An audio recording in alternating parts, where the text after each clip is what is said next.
Alrighty, now we're on to the 10th of our first 10, the last one. It is a zinger, and I've made it specifically that. And the word is wrested. Wrested. How would you spell that? It's tricky, so it's probably not R-E-S-T-E-D. How would it be spelled? And where would it be used? How would it be used in the scriptures? And the way this is used, the spelling is not terribly hard, but only 57% of my people got it right. Only 7% got the definition right. Wrested is not used in a way you would ever think to use wrested. You're going to love it. Okay, here's the word. Again, nothing unusual there other than there's a W in front of the wrested. So where would it be used and how would it be used? Okay, let's go to the context. So, we are in chapter 41 of Alma. In 41, this is Alma the Younger blessing, discussing, talking with his three sons about issues they've got, blessings they need to be involved with, direction to them in their lives. And he's with Corianton now. And Corianton's got some issues. Corianton's done some tough things to be repentant of.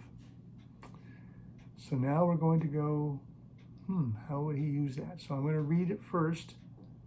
This is 41:1. And now my son, again, Alma the Younger, talking to Corianton, I have somewhat can say concerning the restoration of which has been spoken. For behold, some have wrested the scriptures. Whoa! W-R-E-S-T-E-D, wrested the scriptures. What the heck does that mean? And as you know, an uneducated man like I am, I didn't know. I just kind of read it and, oh yeah, just jump over that and keep moving. Okay. The definition is pretty dang interesting. So let's read it again. For behold, some have wrested the scriptures and have gone far astray because of this thing. So they wrest the scriptures and go far astray.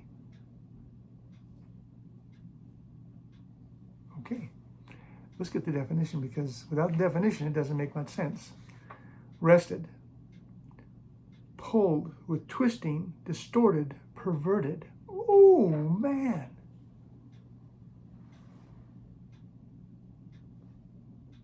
Alma 41:1. For some have wrested the scriptures and have gone far astray, pulled with twisting, distorted, perverted. They want to change the words in the scriptures to mean something else. Now that's not normal, not average. That is subtle and obtuse. And yet there it is, one time in the entire Book of Mormon, used in a way that seems incredibly hard for anyone, let alone an undereducated person like Joseph Smith, to come up with and use only once.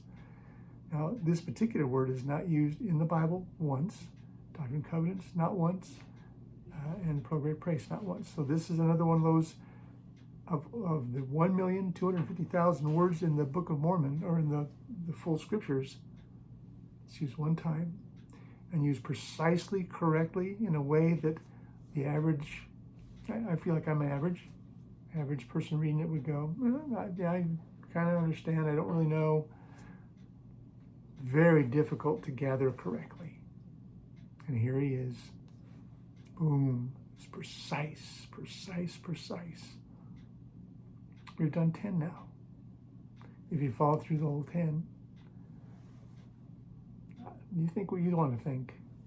At this point in time, as I was building this test and I did this, I'm going, oh, gee, 10 out of 10, first of all.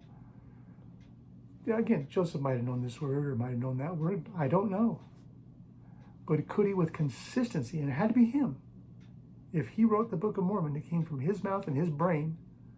No matter what the antis have said in the past, today Joseph Smith is the only answer they have to who wrote the Book of Mormon if it's not God.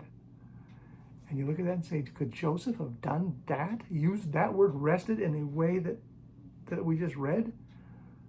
And it becomes less probable and less probable to a point where, again, as I said, if you listen to 20 or 30 or 40 of these total 60 words, you'll go, whew, that seems impossible. That's how I view it. Impossible that Joseph could have created these words in a way that they're used, particularly the definition, and be precisely right by the 1828 dictionary, but in a way that nobody talks that way. No one would use it in that particular way. Okay, I don't want to be a dead horse, but we're 10 of 10, and in my mind, we're starting to turn the corner of, could Joseph really have done that? Well, gee whiz, based upon what I'm seeing, seems highly unlikely at this moment. And I assure you, as you go down through these, it will become impossible for Joseph Smith to have written the Book of Mormon based on the words you're going to see and have seen. Excited to see the next. Thank you so much for your time.